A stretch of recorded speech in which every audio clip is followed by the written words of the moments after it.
श्रीमद् भागवत महापुराण नवम स्कंध 16वां अध्याय। परशुराम जी के द्वारा क्षत्रिय संहार और विश्वामित्र जी के वंश की कथा। ओम नमो भगवते वासुदेवाय। श्री सुखदेव जी कहते हैं, परीक्षित, अपने पिता की यह शिक्षा भगवान परशुराम ने जो आज्ञा कहकर स्वीकार की, इसके बाद वे 1 वर्ष तक तीर्थ यात्रा करके अपने आश्रम पर लौट आए। एक दिन की बात है, परशुराम जी की माता रेणुका गंगा तट पर गई हुई थी। वहां उन्होंने देखा कि गंधर्वराज चित्ररथ कमलों की माला पहने अप्सराओं के साथ विहार कर रहा है। वे जल लाने के लिए नदी तट पर गई थी, परंतु वहां जल क्रीड़ा करते हुए गंधर्व को देखने लगी और पति देव के हवन का समय हो गया था, इस बात को भूल गई। उनका मन कुछ कुछ चित्ररथ की ओर खिंच गया था।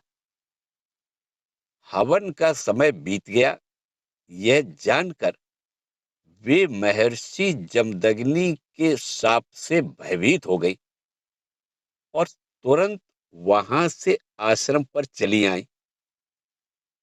वहां जल का कलश महर्षि के सामने रखकर हाथ जोड़ खड़ी हो गई।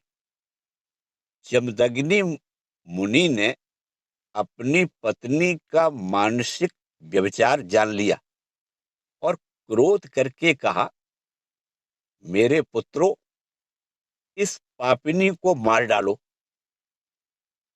परंतु उनके किसी भी पुत्र ने उनकी यह आज्ञा स्वीकार नहीं की। इसके बाद पिता की आज्ञा से परशुराम जी ने माता के साथ सब भाइयों को मार डाला। इसका कारण था, वे अपने पिताजी के योग और तपस्या का प्रभाव भली भांति जानते थे। परशुराम जी के इस काम से सत्यवती नंदन महर्षि जमदग्नि बहुत प्रसन्न हुए और उन्होंने कहा, बेटा, तुम्हारी जो इच्छा हो वर मांग लो।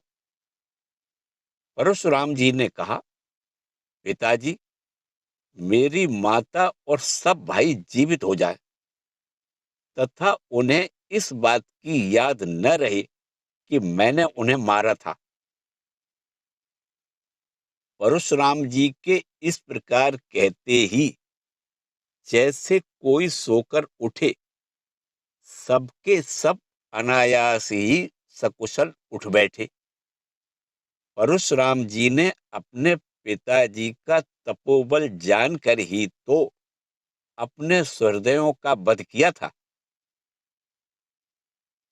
परीक्षित, सहस्त्रबाहु अर्जुन के जो लड़के परशुराम जी से हारकर भाग गए थे, उन्हें अपने पिता के वध की याद निरंतर बनी रहती थी।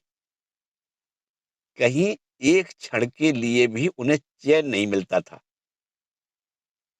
एक दिन की बात है, परशुराम जी अपने भाइयों के साथ आश्रम से बाहर वन की ओर गए हुए थे। यह अवसर पाकर वैर साधने के लिए सहस्त्रबाहु के लड़के वहां आ पहुंचे। उस समय महर्षि जमदग्नि अग्निशाला में बैठे हुए थे और अपनी समस्त वृत्तियों से पवित्र कीर्ति भगवान के ही चिंतन में मगन हो रहे थे।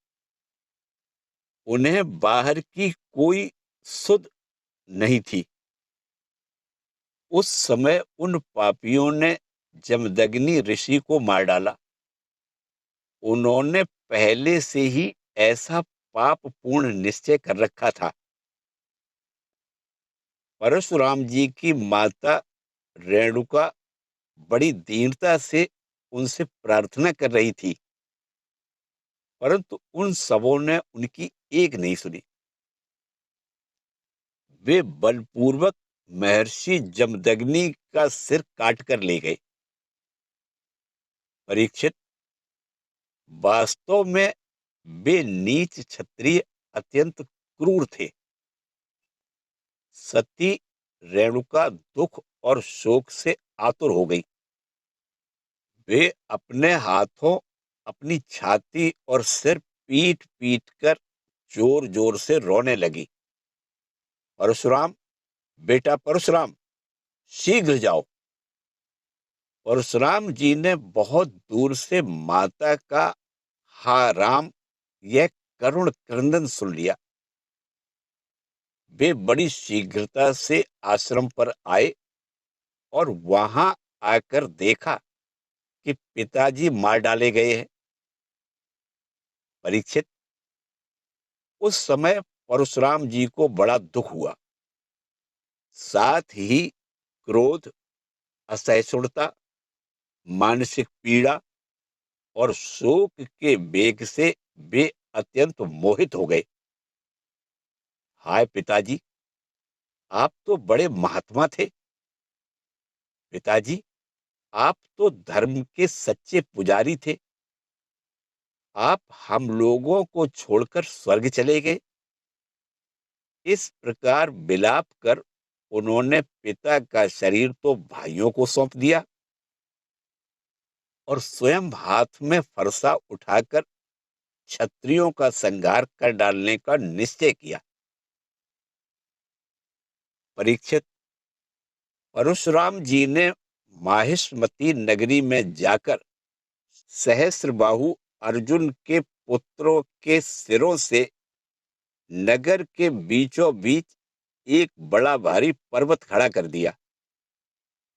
उस नगर की शोभा तो उन ब्रह्मघाती नीच क्षत्रियों के कारण ही नष्ट हो चुकी थी। उनके रक्त से एक बड़ी भयंकर नदी बह निकली, जिसे देखकर ब्राह्मण द्रोहियों का हृदय भय से कांप उठता था। भगवान ने देखा कि वर्तमान क्षत्रिय अत्याचारी हो गए हैं, इसलिए राजन, उन्होंने अपने पिता के वध को निमित्त बनाकर 21 बार पृथ्वी को क्षत्रियहीन कर दिया और कुरुक्षेत्र के समंत पंचक में ऐसे ऐसे 5 तालाब बना दिए जो रक्त के जल से भरे हुए थे। परशुराम जी ने अपने पिताजी का सिर लाकर उनके धड़ से जोड़ दिया और यज्ञों द्वारा सर्वदेव में आत्म स्वरूप भगवान का यजन किया। यज्ञों में उन्होंने पूर्व दिशा होता को, दक्षिण दिशा ब्रह्मा को, पश्चिम दिशा अधर्यु को और उत्तर दिशा सामगान करने वाले उद्गाता को दे दी। इसी प्रकार अग्निकोण आदि विदिशाएं ऋतुजों को दे दी। कश्यप जी को मध्य भूमि दे दी। उपदृष्टा को आर्यावर्त दिया तथा दूसरे सदस्यों को अन्यान्य दिशाएं प्रदान कर दी। इसके बाद यज्ञांत स्नान करके वे समस्त पापों से मुक्त हो गए और ब्रह्म नदी सरस्वती के तट पर मेघ रहित सूर्य के समान शोभायमान हुए। महर्षि जमदग्नि को स्मृति रूप संकल्प में शरीर की प्राप्ति हो गई। परशुराम जी से सम्मानित होकर वे सप्तऋषियों के मंडल में 7वें ऋषि हो गए। परीक्षित, कमल लोचन चमदग्नि नंदन भगवान परशुराम आगामी मनवंतर में सप्तऋषियों के मंडल में रहकर वेदों का विस्तार करेंगे। वे आज भी किसी को किसी प्रकार का दंड न देते हुए शांत चित्त से महेंद्र पर्वत पर निवास करते हैं। वहां सिद्ध, गंधर्व और चारण उनके चरित्र का मधुर स्वर से गान करते रहते हैं। सर्वशक्तिमान विश्वात्मा भगवान श्री हरि ने इस प्रकार भृगुवंशियों में अवतार ग्रहण करके पृथ्वी के भारभूत राजाओं का बहुत बार वध किया।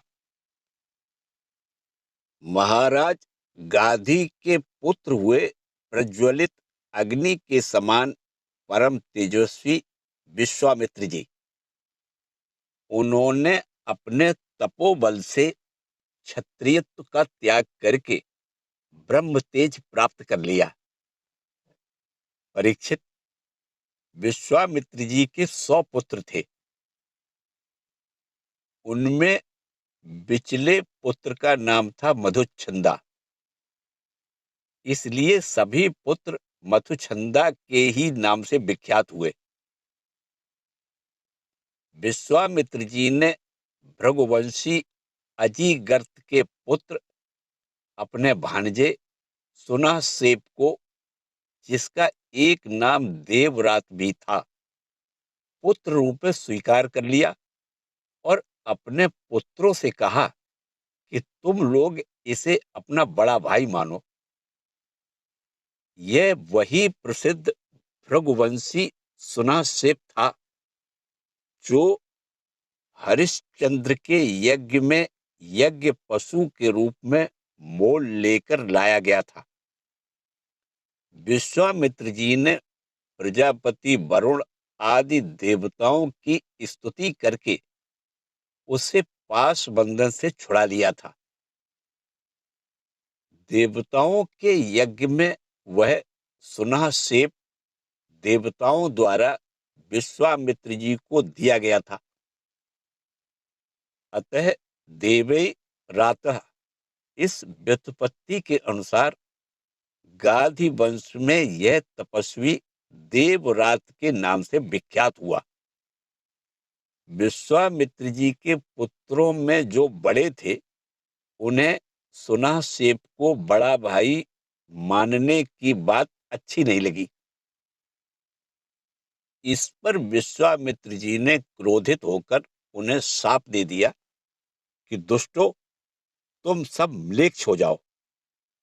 इस प्रकार जब 49 भाई म्लेच्छ हो गए, तब विश्वामित्र जी के बिचले पुत्र मधुच्छंदा ने अपने से छोटे 50 भाइयों के साथ कहा, पिताजी, आप हम लोगों को जो आज्ञा करते हैं, हम उसका पालन करने के लिए तैयार हैं।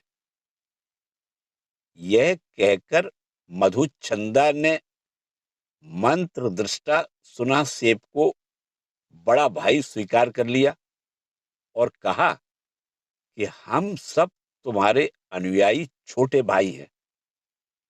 तब विश्वामित्र जी ने अपने इन आज्ञाकारी पुत्रों से कहा, तुम लोगों ने मेरी बात मानकर मेरे सम्मान की रक्षा की है, इसलिए तुम लोगों जैसे सुपुत्र प्राप्त करके मैं धन्य हुआ। मैं तुम्हें आशीर्वाद देता हूं कि तुम्हें भी सुपुत्र प्राप्त होंगे। मेरे प्यारे पुत्रों, यह देवरात सुनासेप भी तुम्हारे ही गोत्र का है। तुम लोग इसकी आज्ञा में रहना। परीक्षित, विश्वामित्र जी के अष्टक, हारीत, जय और कृतमान आदि और भी पुत्र थे। इस प्रकार विश्वामित्र जी की संतानों से कौशिक गोत्र में कई भेद हो गए और देवरात को बड़ा भाई मानने के कारण उसका प्रवर ही दूसरा हो गया। इसी के साथ नवम स्कंध से 16वां अध्याय समाप्त होता है। ओम नमो भगवते वासुदेवाय।